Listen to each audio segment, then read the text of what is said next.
first of all, Bob, thank you for joining us today. Thank you, Michael. It's great to be here. Excited.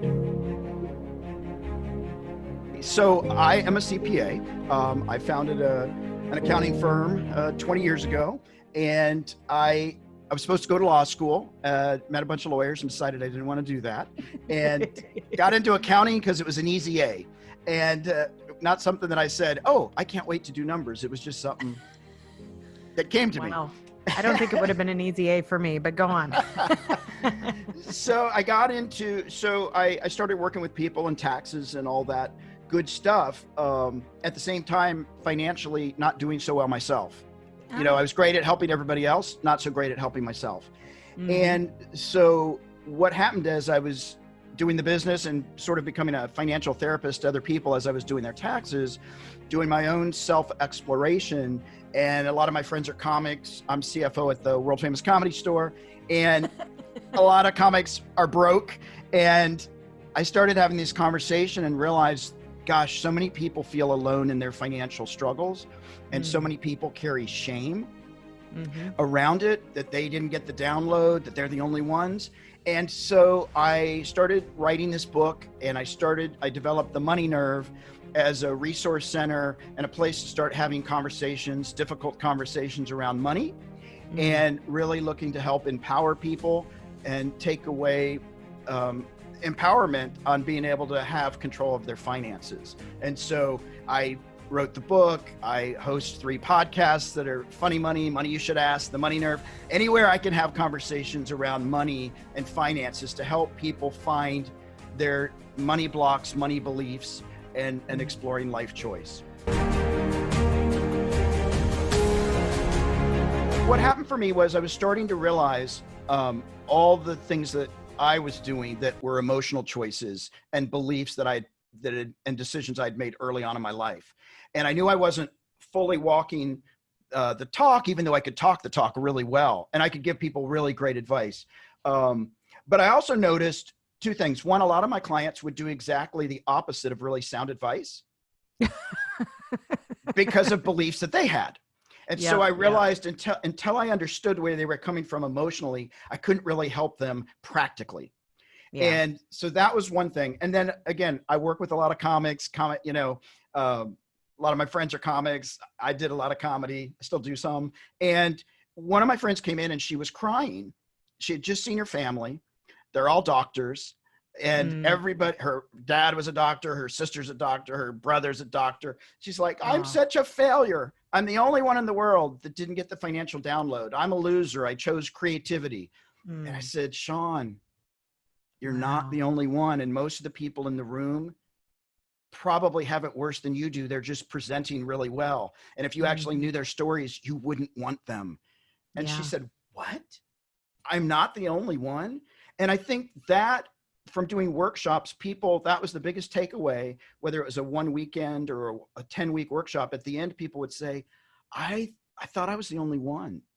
Like, I thought I was alone. And it was heart-wrenching to see all these people just feeling the weight, and then being able to let that go was so beautiful.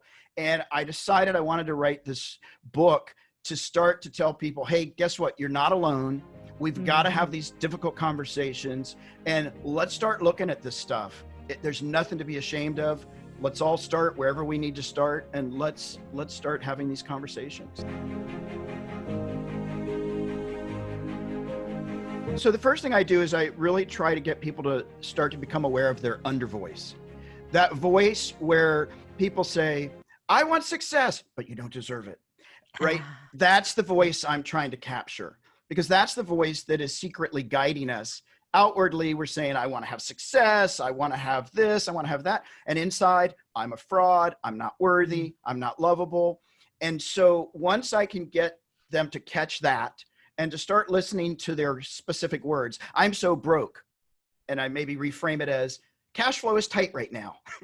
Or I need to have the newest phone. I'd really like it because I like having new things, right? So that we can start to bridge the truth, so we can start to let go of the story and be more in the moment of, yes, I had some bad financial experiences in the past, and I'm doing it differently now. I'm really making efforts. And once I can get people to start to see that there are emotional choices that are being made unconsciously with that under voice, then we can actually start to do the work. Then we can start to, let's look at the budget. I tell people we do honest budgeting. So if you've got an addiction, it's a line item, right? And they're like, what?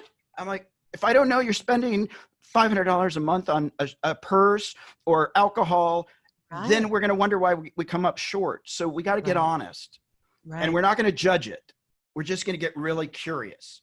Yeah, it's a really great dialogue just to say it's a line item. It's a line item. It's not good or bad. It's just we're identifying. Choices. You can make choices about that later. Yeah. But we have to know the numbers. Yeah. And once we can get that, then people are more interested. I usually start off with people and say, are you willing to be uncomfortable? Are you willing to do the work? And some people will say no. And I'll say, well, we're sort of done. Done here. We're done. Because if you're not willing, we can't do the work, because this is actually your journey. I'm just here to accompany and hold space. So it's your decision. Yeah. You have to participate.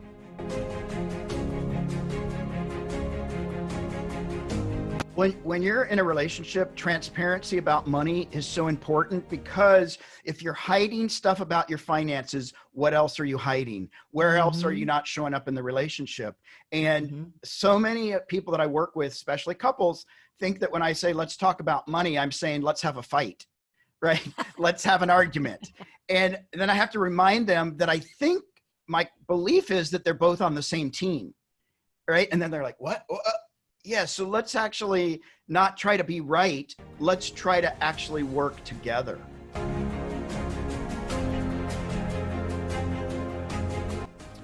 I think the first thing I would tell myself is be fearless, take risk. Don't, like, even if you're scared, step forward anyway. Like, go for those things that you want. Be humble. Find gratitude in everything that you do have, instead of focusing on the things that you don't have. And I would say to really, like, for me, don't sell out your integrity. Get around people that will hold you accountable, that won't just tell you what you want to hear, and really just, like, trust yourself, show up, do the work. Even if you're scared, do it anyway. Just show up. And I think there were places where I didn't take risks that I could have, and it was my own voice that was limiting me. And so, and just be yourself. Like, you don't have to be somebody else. Just go out and be yourself and show up.